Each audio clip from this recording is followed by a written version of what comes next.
Hello friend, जादूगर class में आपका स्वागत है। तो आज का टॉपिक रहेगा वैद्युत द्विध्रुव तथा वैद्युत द्विध्रुव आघूर्ण। और इसी में वीडियो में पढ़ाएंगे हम आपको अक्षी पर वैद्युत क्षेत्र की तीव्रता और वैद्युत बल रेखाएं तथा वैद्युत बल रेखाओं के गुण। पिछली वीडियो में हम आपको किसी बिंदु आवेश के कारण वैद्युत क्षेत्र की तीव्रता के बारे में बता चुके हैं। तो आज का टॉपिक है वैद्युत द्विध्रुव। पहले हम आपको पढ़ाएंगे वैद्युत द्विध्रुव। वैद्युत द्विध्रुव इलेक्ट्रिक डाइपोल। Electric dipole. वैद्युत द्विध्रुव क्या होता है? तो वैद्युत द्विध्रुव वह निकाय होता है जो दो समान परंतु विपरीत आवेशों से मिलकर बना होता है। जैसे दो आवेश हैं, एक है आपका धनावेश और ये है आपका ऋणावेश। दोनों आवेश समान हैं Q और Q, लेकिन विपरीत हैं। एक पर धनावेश है और एक दूसरा है वो ऋणावेश है। दोनों आवेश हैं वो समान हैं, लेकिन कैसे हैं? विपरीत हैं। परिमाण में कैसे हैं? विपरीत हैं। इन दोनों आवेशों के बीच की जो दूरी होती है वह होती है अल्पतम दूरी मानते हैं हम 2L। तो वैद्युत द्विध्रुव वह निकाय होता है जो दो समान परंतु विपरीत का मतलब एक धनका है और एक ऋणका है, परंतु विपरीत आवेशों से मिलकर बने होते हैं, जिनके बीच की अल्पतम दूरी 2L होती है। उसे हम क्या कहते हैं? वैद्युत द्विध्रुव। वैद्युत द्विध्रुव एक बार समझ लो। ये दोनों आवेश कैसे हैं? हमारे समान हैं, लेकिन परिमाण में कैसे हैं? विपरीत हैं। एक धनावेश है और दूसरा क्या है? ऋणावेश है। दोनों आवेशों के जो बीच की दूरी है वह है आपकी 2L। तो परिभाषा इसकी आप लिखोगे, वह निकाय जो दो समान परंतु विपरीत आवेशों से मिलकर बना होता है, जिनके बीच की अल्पतम दूरी 2L होती है, उसे हम वैद्युत द्विध्रुव कहते हैं। तो वह निकाय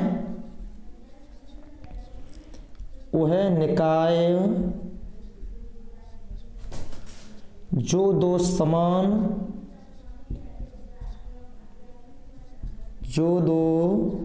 समान परंतु विपरीत आवेशों से मिलकर बना होता है,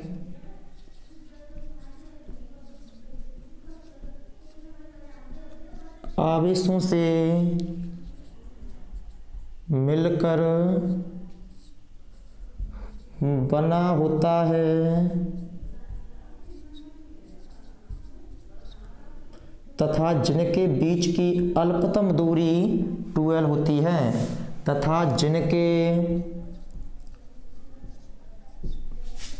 बीच की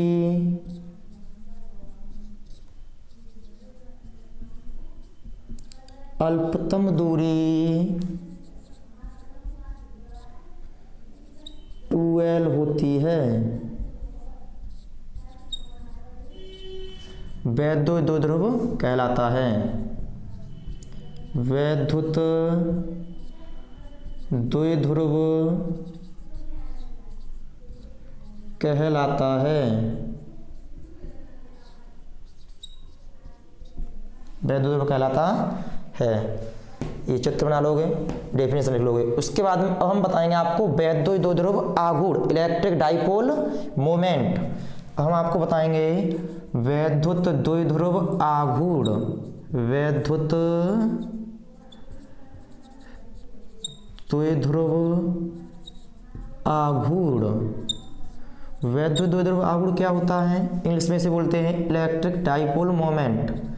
electric dipole moment MOMENT। Electric dipole moment वैद्युत द्विध्रुव आघूर्ण। तो वैद्युत द्विध्रुव आघूर्ण क्या होता है? डेफिनेशन होती है इसकी सूत्र होता है P बराबर Q इंटू 12, P बराबर Q इंटू 12। किसी एक आवेश, इन दोनों आवेशों में से कोई सा भी एक आवेश ले लेंगे, किसी एक आवेश एवं दोनों आवेशों के बीच की अल्पतम दूरी के गुणनफल को वैद्युतद्रव्य आघूर्ण कहते हैं। ये आपका बिंदु A है, ये वाला बिंदु B है। इस पर आवेश है आपका -Q, इस पर आवेश है आपका +Q। इन दोनों आवेशों के बीच की दूरी कितनी लेते हैं? 2L है। इन दोनों आवेशों के बीच की दूरी 2L है। इधर प्लस भी कर सकते हैं, माइनस भी कर सकते हैं, इससे कोई डिफरेंस नहीं है, मतलब नहीं है। तो इन दोनों आवेशों के बीच की दूरी कितनी है? 2L है। ये दोनों आवेश कैसे हैं? समान हैं, लेकिन परिमाण में कैसे हैं? विपरीत हैं। तो परिभाषा होगी आपकी वैद्युतद्रव्य आघूर्ण की। वैद्युतद्रव्य आघूर्ण की परिभाषा है किसी एक आवेश एवं दोनों आवेशों के बीच की अल्पतम दूरी के गुणनफल को वैद्युतद्रव्य आघूर्ण कहते हैं। यह एक सदिश राशि होती है। जब ये सदिश राशि है तो इसकी डायरेक्शन भी होगी। इसकी दिशा -Q आवेश से +Q आवेश की ओर होती है। इसकी दिशा -Q आवेश से +Q आवेश की ओर होती है। इसे P से प्रदर्शित करते हैं। इसकी दिशा है -Q से +Q की ओर। इसे किससे प्रदर्शित करते हैं? P से। इस पर क्या लगाओगे? वेक्टर का चिन्ह, क्योंकि ये सदिश राशि है। तो इसकी परिभाषा लिखोगे किसी एक आवेश एवं दोनों आवेशों के बीच की अल्पतम दूरी 2L का गुणनफल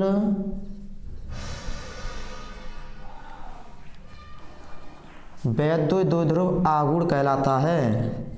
वैद्युतद्रव्य आघूर्ण कहलाता है। कौन सी राशि है? एक सदिश राशि है। यह एक सदिश राशि है।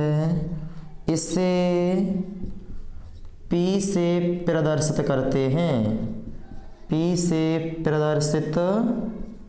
करते हैं।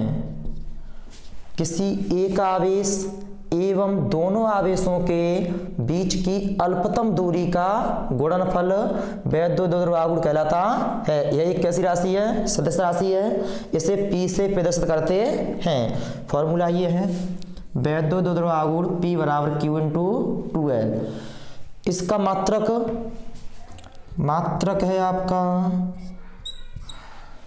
आवेश का मात्रक होता है कूलम और ये दूरी का मात्रक होता है मीटर। तो इसका मात्रक होगा कूलम मीटर। वेक्टर रूप लिखना चाहो तो वेक्टर रूप इसका हो जाएगा सदिश रूप, वेक्टर रूप हो जाएगा इसका। ये सदिश राशि है तो इस पर वेक्टर का चिन्ह आएगा। इन दोनों आवेशों के जो बीच की दूरी है, ये दूरी न लेके विस्थापन कहलाएगा, क्योंकि ये आपका पहला पॉइंट है, ये दूसरा पॉइंट है। दो बिंदुओं के जो बीच की दूरी होती है वह क्या कहलाता है? विस्थापन। तो ये विस्थापन है, ये क्या है? हमारा विस्थापन है। लेकिन क्या बोलते हैं इसे? दूरी बोल दी है। लेकिन जो विस्थापन है वो कैसी राशि होती है? सदिश राशि होती है। तो इस पर भी क्या आएगा? वेक्टर का चिन्ह आएगा। आवेश एक अदिश राशि है, दूरी अदिश राशि होती है, लेकिन दूरी का कोई प्रारंभिक बिंदु और अंतिम बिंदु नहीं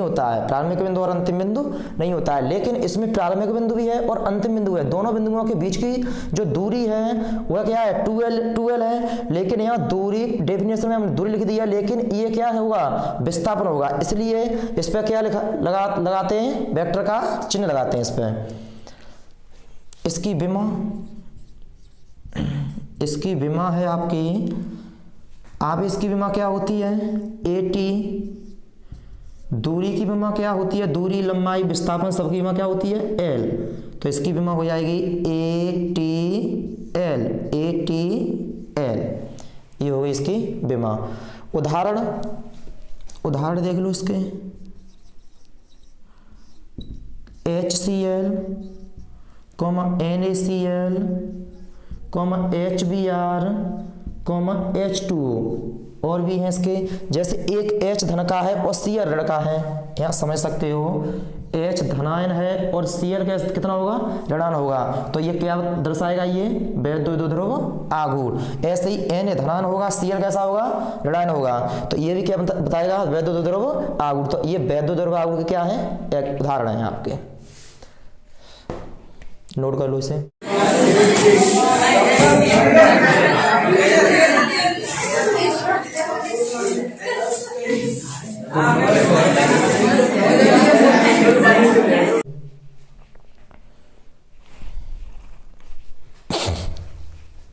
हो गया, ठीक।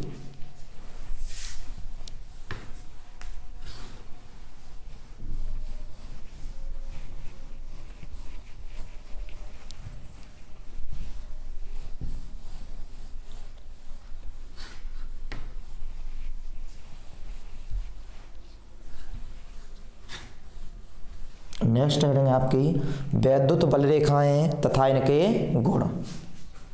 नेक्स्ट हेडिंग है वैद्युत बल रेखाएं एवं इनके गुण, electric field lines and properties, तो पहले ये देखो वैद्युत बल रेखाएं क्या होती हैं। वैद्युत बल रेखाएं वे काल्पनिक रेखाएं होती हैं जिस पर धन आवेश चलने के लिए स्वतंत्र होता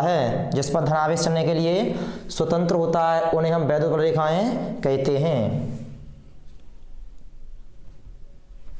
यहां लिखोगे वैद्युत बल रेखाएं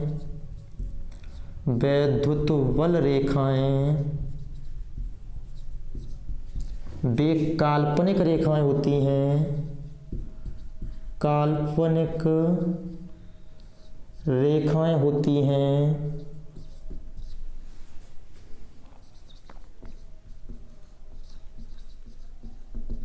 जिन पर धन आवेश चलने के लिए स्वतंत्र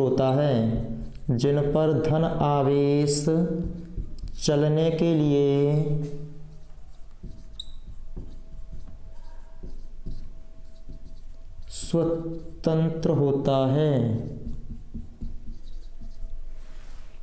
धन तथा ऋणावेश की वैद्युत बल रेखाएं अभी हम चित्र द्वारा समझाते हैं। ये धनावेश है, इस तरीका से ये वैद्युत बल रेखाएं यहाँ से निकलेगी। तो धनावेश से जो बल रेखाएं होती हैं वो इस तरीका से यहाँ से निकलती हैं, इस तरीका से यहाँ से ये निकलेगी। ये काल्पनिक रेखाएं होंगी, कैसी रेखाएं होंगी, काल्पनिक रेखाएं होंगी ये इस तरीका से।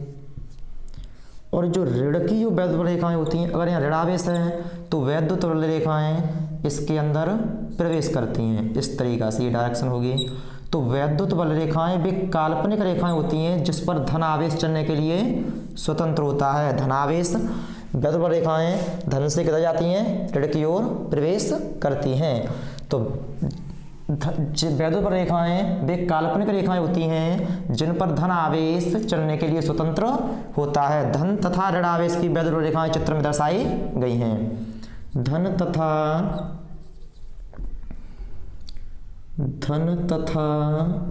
ऋण आवेश की वैद्युत बल रेखाएं,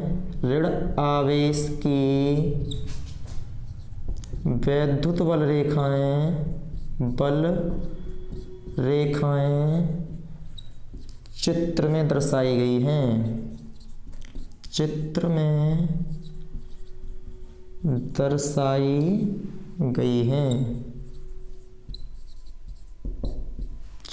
बना लो इसमें।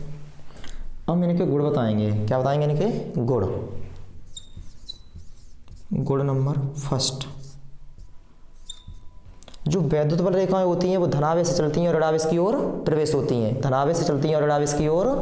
प्रवेश होती हैं। जो वैद्युत बल रेखाएं होती हैं वो कभी एक दूसरे को नहीं काटती हैं, कभी एक दूसरे को नहीं काटती हैं, इस तरीक़ा से ये जाएंगी, कभी एक दूसरे को नहीं काटती हैं। और जो वैद्युत बल रेखाएं होती हैं वो खुले वक्र की होती हैं। कैसी होती हैं? वो खुले वक्र की होती हैं, इस तरीक़ा से खुले वक्र की होती हैं। तो दो वैद्युत बल रेखाएं होगी वो कभी एक दूसरे को नहीं काटती हैं, क्योंकि ये कैसी हैं? हमारी खुले वक्र की हैं। तो पहला पॉइंट है इसका गुण का, वैद्युत बल रेखाएं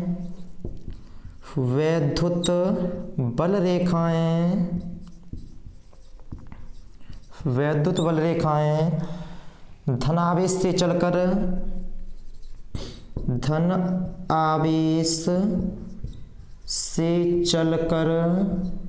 ऋण आवेश की ओर प्रवेश करती हैं।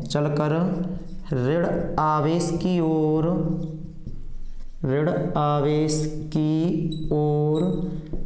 प्रवेश करती हैं। चाहो तो इस तरीक़ा से और ये पॉइंट समझ सकते हो, उधर देख लो, ये धनावेश है और ये ऋणावेश है। तो ये धनावेश है, ये ऋणावेश है आपका। तो वैद्युत बल रेखा इस तरीक़ा से ये चलती हैं, इस तरीक़ा से, लेकिन ऋणावेश की ओर इस तरीक़ा से ये प्रवेश होती हैं। ये वैद्युत बल रेखा धनावेश से चलती हैं, ऋणावेश की ओर प्रवेश करती हैं।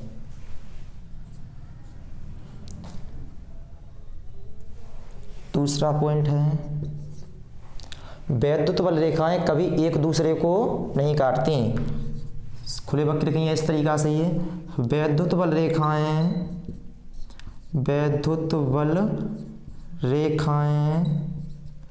कभी एक दूसरे को नहीं काटती, एक दूसरे को नहीं काटती।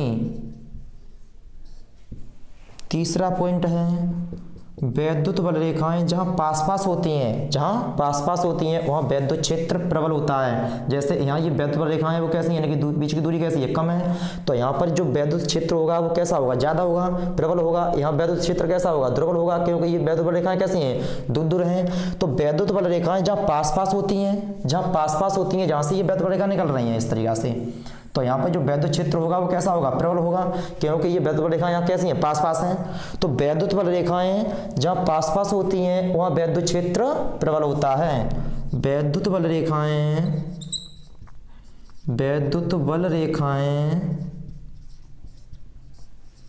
जहाँ पास पास होती हैं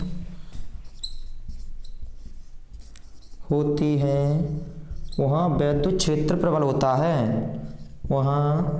वैद्युत क्षेत्र प्रबल होता है। चौथा पॉइंट है, दो वैद्युत बल रेखाएं कभी एक दूसरे को नहीं काटती हैं। ये वैद्युत बल रेखाएं कभी एक दूसरे को नहीं काटती हैं, सीधी इस तरीक़ा से जाएंगे। दो वैद्युत बल रेखाएं, यहाँ लिख दोगे, वैद्युत बल रेखाएं कभी एक दूसरे को नहीं काटती। वैद्युत बल रेखाएं कभी एक दूसरे को नहीं काटती, एक दूसरे को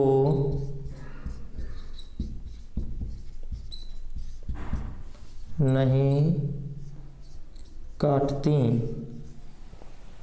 ये पॉइंट सभी कर लो, नोट कर लो सभी जल्दी जल्दी।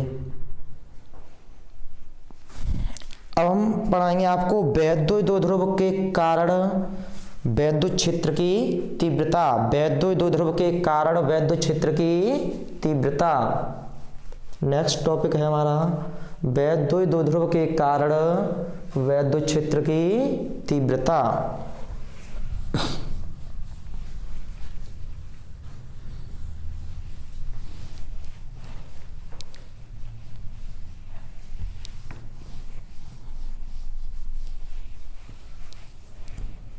नेक्स्ट है डालोगे आप, वैद्युत द्विध्रुव के कारण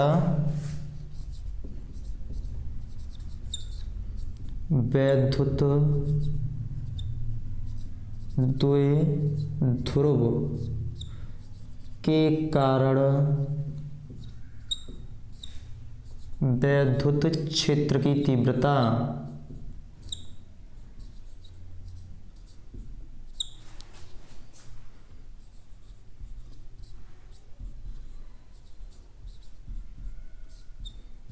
वैद्युत क्षेत्र की तीव्रता, intensity of electric field due to electric dipole, intensity of electric field, intensity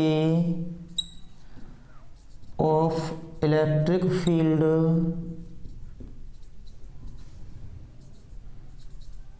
due to a electric dipole, due to a electric dipole. तो हमने पिछली वीडियो में आपको पढ़ाया था किसी बिंदु आवेश के कारण वैद्युत क्षेत्र की तीव्रता, केवल एक आवेश दिया हो तो वैद्युत क्षेत्र की तीव्रता का फॉर्मूला होता है E बराबर 1/4πε0 Q/r²। तो पिछली वीडियो आप पहले देखें, उसके बाद में ये समय आएगी। अच्छी, तो इसकी दो स्थितियां होती हैं, पहली स्थिति होती है अक्षीय या अनुदैर्ध्य या टेने स्थिति पर तीव्रता, दूसरी स्थिति होती है इसकी निरक्षीय या अनुप्रस्थ या टेनवी स्थिति पर तीव्रता। तो हम इसकी पहली स्थिति कराएंगे। पहला पॉइंट है इसका अक्षीय या अनुदैर्ध्य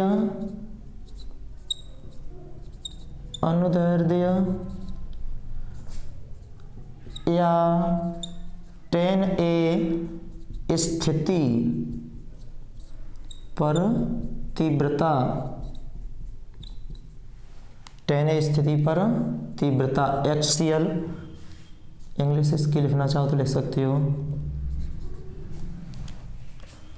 और लॉन्गिट्यूडिनल और टेन ए पोजीशन।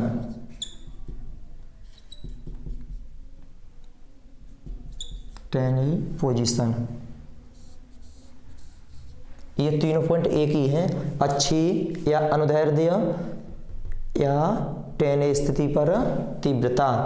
तो समझ लो, इसमें पहले चित्र देखो, इसका चित्र पहले बनाएंगे हम। चित्र यहां देख लो,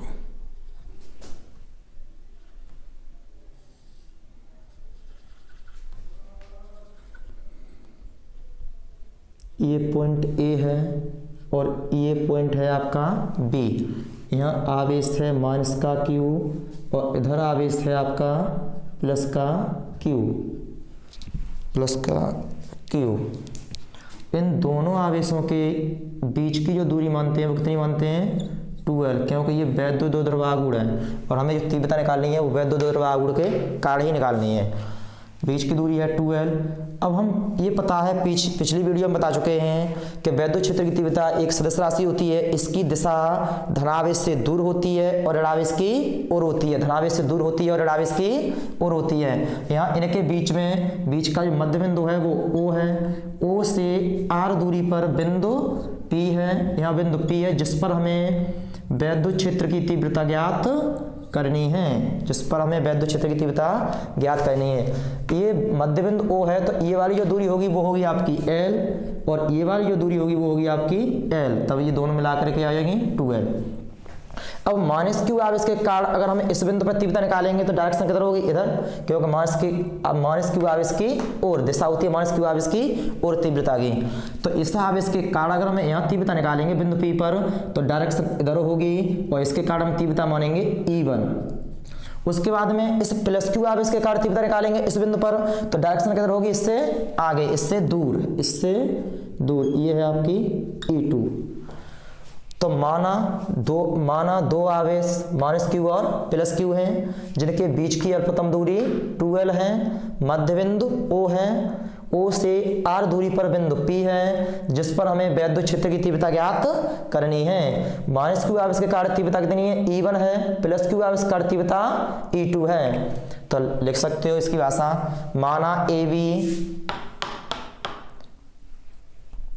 माना दो बिंदु A और B हैं, माना दो बिंदु A व, या ऐसे लिख सकते हैं माना AB एक वैद्युत द्विध्रुव आघूर्ण है, ऐसे लिख लो, माना ए बी एक वैद्युत द्विध्रुव आघूर्ण है, वैद्युत द्विध्रुव आघूर्ण है। माना ए बी एक वैद्युत द्विध्रुव आघूर्ण है जो -q व +q, -q और +q आवेशों से मिलकर बना होता है, आवेशों से मिलकर बना होता है, जिनके बीच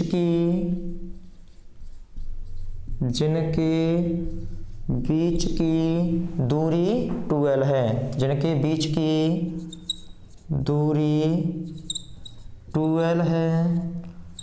मध्य बिंदु O है, O से R दूरी पर बिंदु P है, O से स्मॉल r दूरी पर बिंदु P है, जिस पर हमें वैद्युत क्षेत्र की तीव्रता ज्ञात करनी है, जिस पर हमें वैद्युत क्षेत्र की तीव्रता ज्ञात करनी है।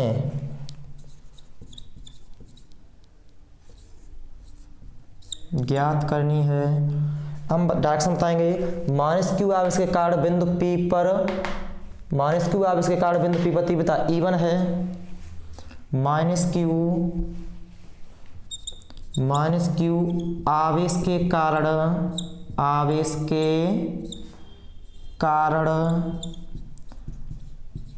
तीव्रता E1 तथा +q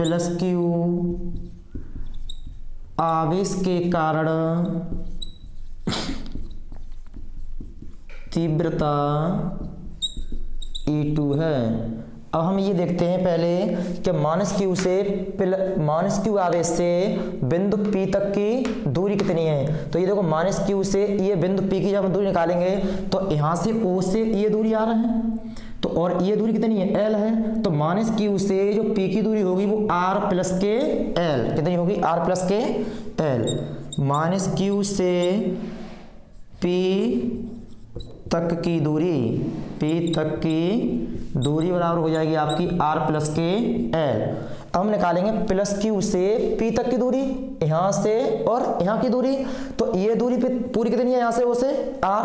अगर हम ये दूरी कम कर दें, ये इतनी दूरी निकालनी है हमें, अगर इस R में से ये वाली दूरी कम कर दें तो ये कितनी बचेगी, R - k L। ये दूरी निकालनी है और यहाँ से O से ये दूरी दी है आपकी R।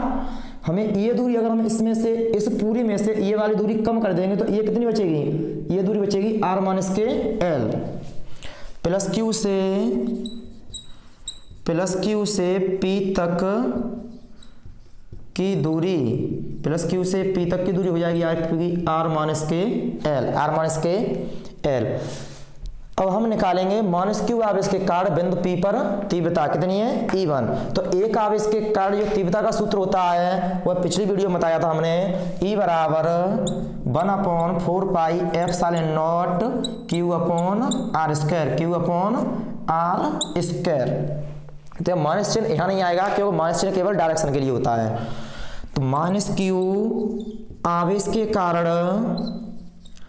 आवेश के कारण बिंदु P पर तीव्रता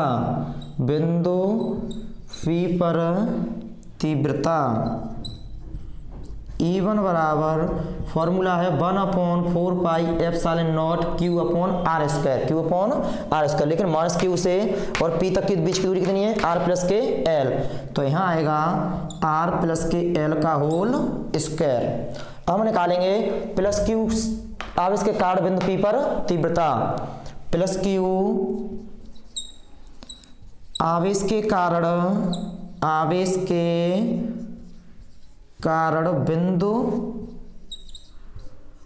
P पर तीव्रता E2 बराबर फॉर्मूला क्या है इसका 1/4πε0 Q अपॉन आर स्क्वायर, लेकिन प्लस Q से P तक की दूरी कितनी है R माइनस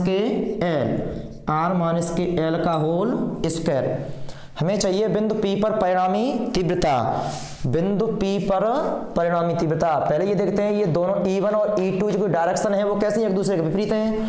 अगर डायरेक्शन एक दूसरे के विपरीत होती हैं और हमें परिणामी अगर निकालना है तो हम घटाते हैं। अगर डायरेक्शन एक ही दिशा में E1 और E2 के मान दोनों इस तरीका से एक ही दिशा में होते, E1 और E2 एक ही दिशा में होती हैं तो हम परिणामी में जोड़ते। अगर ये विपरीत दिशा में E1 इधर है E2 इधर है, E1 की डायरेक्शन इधर है और E2 की डायरेक्शन इधर है और हमें बिंदु P पर परिणामी निकालना है तो हम क्या करेंगे घटाएंगे, लेकिन घटाएंगे बड़े वाले में से छोटी वाली तीव्रता को घटाएंगे। अब इसमें ये देखना हमें बड़ी वाली तीव्रता कौन सी है और छोटी वाली तीव्रता कौन सी है। जिसका हर कम होता है वह उसका मान बड़ा अधिक आता है और जिसका हर ज्यादा होता है उसका मान कम आता है। तो इसमें R में से L घटा रहे हैं, इसमें से R में से L कम हो रहा है तो इसका मतलब यह है कि R में से कोई मान घट रहा है तो इसकी तीव्रता कैसी होगी ज्यादा होगी। और इसमें R के मान में कुछ जुड़ रहा है तो इसका हर कैसा हो जाएगा बड़ा। जब इसका हर बड़ा होगा तो इसकी तीव्रता कैसी आएगी कम। और इसमें क्या है R में से कोई मान घट रहा है तो इसका हर कैसा हो जाएगा इससे छोटा। जब ये छोटा हो जाएगा तो E2 की तीव्रता का मान कैसा होगा बड़ा होगा। तो ये E2 तीव्रता में से हम E1 तीव्रता को घटाएंगे। तो यहाँ लिखेंगे बिंदु P पर परिणामी तीव्रता E बराबर E2 माइनस E1। एक बार फिर समझ लो, ये E1 है और ये E2 है। हमने ये बताया था परिणामी के लिए दिशाएं जब डायरेक्शन दोनों विपरीत होती हैं तो परिणामी में घटाते हैं, लेकिन बड़ी वाली तीव्रता में से छोटी वाली तीव्रता को घटाते हैं। बड़ी वाली तीव्रता में से क्या घटाते हैं छोटी वाली तीव्रता को घटाते हैं। ये जो E2 है वो हमारी कैसी है बड़ी तीव्रता है, इसका मान कैसा है बड़ा है। बड़ा क्यों है क्योंकि जिसका हर कम होता है उसका मान बड़ा आता है और जिसका हर कम बड़ा होता है उसका मान छोटा आता है। तो ये R प्लस L है, इसमें R में कुछ जुड़ रहा है तो ये कैसा हो जाएगा इससे R बड़ा हो जाएगा और इसमें से R में से कुछ कम हो रहा है तो इसका मान कम होगा, ये हर कम होगा और इसका मान ये यहाँ पर जब कम का भाग देते हैं तो ये अधिक आती है संख्या और अधिक का भाग देते हैं संख्या कम आती है। तो ये वाला E2 बड़ा है और E1 छोटा है।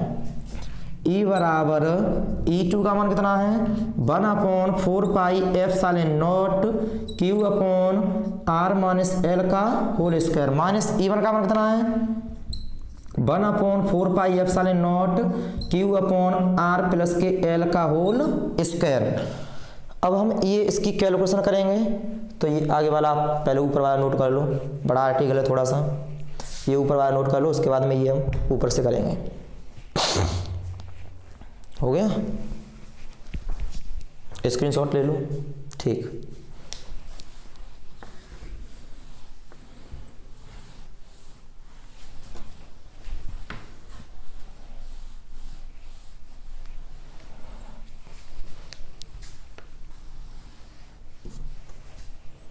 ये वाली जो संख्या है हम ऊपर लिखते हैं। E बराबर इसमें से ये देखो पहले इसमें से पूरे में से कॉमन क्या है ये 1/4πε0 इंटू Q 1/4πε0 इंटू Q ये कॉमन आ जाएगा 1/4πε0 इंटू Q। अंदर क्या बचेगा इसका 1/r माइनस L का होल स्क्वायर। यहाँ क्या आएगा 1/r प्लस के L का होल स्क्वायर 1/r प्लस के L का होल स्क्वायर। कैलकुलेशन करो इसकी। अब E बराबर 1/4πε0 इंटू Q पूरे का एलसीएम कितना हो जाएगा r माइनस L का होल स्क्वायर और ये r प्लस L का होल स्क्वायर। यहाँ आ जाएगा r माइनस L का होल स्क्वायर, यहाँ आएगा आपका r प्लस L का होल स्क्वायर। इसका मल्टीप्लाई इसमें होगा r प्लस L का होल स्क्वायर माइनस इसका इसमें करोगे तो r माइनस L का होल स्क्वायर। E बराबर 1/4πε0 into Q r plus L का होल स्क्वायर खोलोगे तो क्या होता है ये r square plus L square plus 2RL minus उसके बाद में ये माइनस बाहर ले लो, इसका स्क्वायर खोलोगे तो R square plus L square minus के 2RL। नीचे हम एक में आर माइनस एल है, एक में आर प्लस एल है, हम इसे ऐसे लिख सकते हैं आर माइनस एल और आर प्लस एल, ये दोनों का स्क्वायर करके इस तरीका से ये ऊपर भी कर सकते हो स्क्वायर। ई बराबर 1/4πε0 into Q R square plus L square plus 2RL। Minus का अंदर मल्टीप्लाई करेंगे तो ये प्लस है, माइनस का हो जाएगा, ये प्लस है, किसका हो जाएगा, माइनस का हो जाएगा, ये माइनस है, ये हो जाएगा आपका प्लस का 2RL। नीचे एक में ए आर माइनस एल है, दूसरे में आर प्लस एल है, ये सूत्र होता है आर स्क्वायर माइनस के एल स्क्वायर। जैसे ए माइनस बी हो, एक में ए प्लस बी हो, मैथ में पढ़ाया जाता है, तो इसका फॉर्मूला होता है ए स्क्वायर माइनस के बी स्क्वायर। क्या है ऊपर स्क्वायर।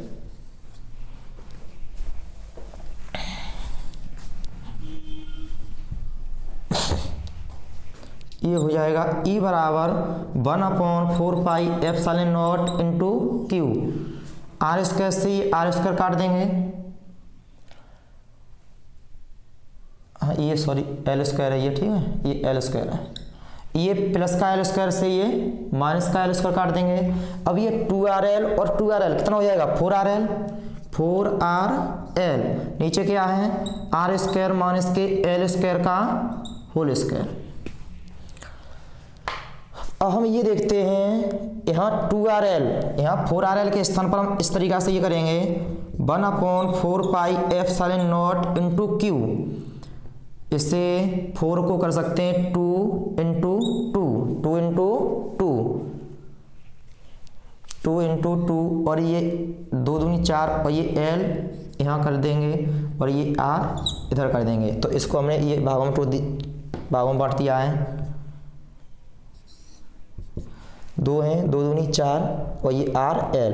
लेकिन ये हम फॉर्मूला बनाएंगे इसमें अपॉन क्या है नीचे आर स्क्वायर माइनस के एल स्क्वायर का होल स्क्वायर। हमें इससे ऐसे भी कर सकते हैं ई बराबर 1/4πε0 क्यू इंटू, ये इसके पास लाओगे Q into 2L, Q into 2L ये हो जाएगा आपका 2 इंटू आर बट्टे, यहाँ हम आप आर स्क्वायर की तुलना में एल स्क्वायर बहुत छोटा है। जैसे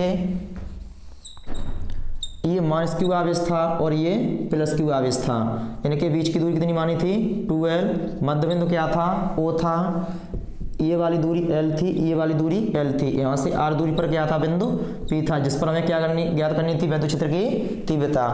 अब एक बात बताओ ये 2L क्या है अल्पतम, पहले से ही बोला था हमने बेलदुर में ये दूरी जो होती है हमारी 2L अल्पतम है, और अल्पतम का भी हो रहा है आधा और फिर आधे का भी हो रहा है वर्ग। तो इसमें आर स्क्वायर की तुलना में हम एल स्क्वायर को छोड़ देंगे। ये जो आर है वो बहुत बड़ी दूरी है, एल जो दूरी है वो हमारी कैसी है छोटी है। जैसे ये 2L अल्पतम थी और अल्पतम का भी हो रहा है आधा, तो और अल्पतम हो जाएगी।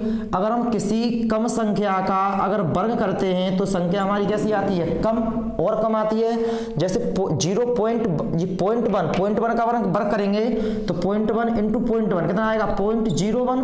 तो ये इससे ये कैसी हो रही है गुणा करें में कम और कम हो रही है। तो ऐसे ही जो एल स्क्वायर है, एल जो है वो हमारा छोटा है और उसका भी वर्ग हो रहा है तो और छोटा हो जाएगा। तो आर स्क्वायर की तुलना में एल स्क्वायर को हम क्या कर देंगे छोड़ देंगे। यहाँ लिख सकते हो R square is greater than L square, यानी आर स्क्वायर की तुलना में एल स्क्वायर बहुत छोटा है। ये एल स्क्वायर छोड़ोगे तो यहाँ क्या आएगा आर स्क्वायर और ये क्या आएगा वर्ग।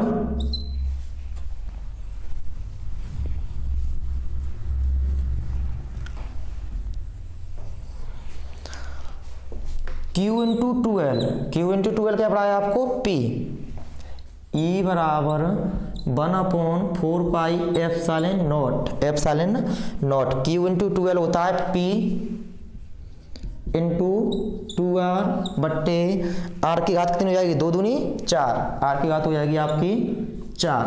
तो E बराबर 1/4πε0 R से हम एक घात इसमें से कम कर देंगे तो ये हो जाएगा ऊपर 2P और नीचे कितनी घात बचेगी यहाँ पे घात 3, R की घात 3। तो ये आपका अच्छी का फॉर्मूला आया है E बराबर 1/4πε0 2p/r³, 2p/r³। तीव्रता का मात्रा क्या होता है? न्यूटन प्रति कूलम। अगर कोई ये पूछता है कि अच्छी पर परिणामी वैद्युत क्षेत्र की तीव्रता की दिशा क्या है, अच्छी पर परिणामी वैद्युत क्षेत्र की तीव्रता की दिशा क्या है, तो फिर चित्र से समझेंगे, चित्र से दोबारा समझेंगे। ये -q आवेश है और ये +q आवेश है, इनके बीच की जो दूरी होती है वो कितनी होती है? 2l। मध्य बिंदु O है, ये 2l का आधा करोगे ये l हो जाएगा और ये l हो जाएगा। तो यहाँ से O से R दूरी पर हमने यहाँ पर वैद्युत क्षेत्र की तीव्रता यहाँ ज्ञात की थी बिंदु P पर। तो -q आवेश के कारण जो दिशा थी वो किधर थी? इधर थी E1, और जो +q आवेश था उसकी डायरेक्शन किधर थी? P से आगे की ओर। तो हमें अब परिणामी तीव्रता ज्ञात करनी है, परिणामी तीव्रता की दिशा ज्ञात करनी है। तो पहले हम ये देखेंगे, इसमें से हमने परिणामी के लिए घटाया था E2 में से E1, E2 में से E1 घटाया था, तो E2 की दिशा किधर है? इधर। तो अच्छी पर परिणामी वैद्युत क्षेत्र की जो तीव्रता की दिशा होगी वह होगी ऋण आवेश से धनावेश की ओर, ऋण आवेश से धनावेश की ओर, क्योंकि जो E2 है वो कैसा हमारा बड़ा है। E2 में से E1 को घटाया था, तो E2 जो तीव्रता थी वो कैसी थी? बड़ी थी। तो E2 की दिशा किधर है? इधर है। तो ये किधर है? -q आवेश से +q आवेश की ओर, -q आवेश से +q आवेश की ओर। तो यहाँ लिख सकते हो अच्छी पर परिणामी वैद्युत क्षेत्र की तीव्रता, परिणामी वैद्युत क्षेत्र की तीव्रता की दिशा, तीव्रता की दिशा ऋण आवेश से धनावेश की ओर होगी। ऋण आवेश यानी -q आवेश से, -q आवेश से +q आवेश की ओर होगी, या वैद्युत द्विध्रुव आघूर्ण के अनुदिश होगी, सीध में होगी। तो आज का टॉपिक यहीं खत्म करते हैं। नेक्स्ट वीडियो में हम आपको बढ़ाएंगे निरक्षी पर वैद्युत क्षेत्र की तीव्रता। तो ये अच्छी तरीक़ा से क्लियर करके आना।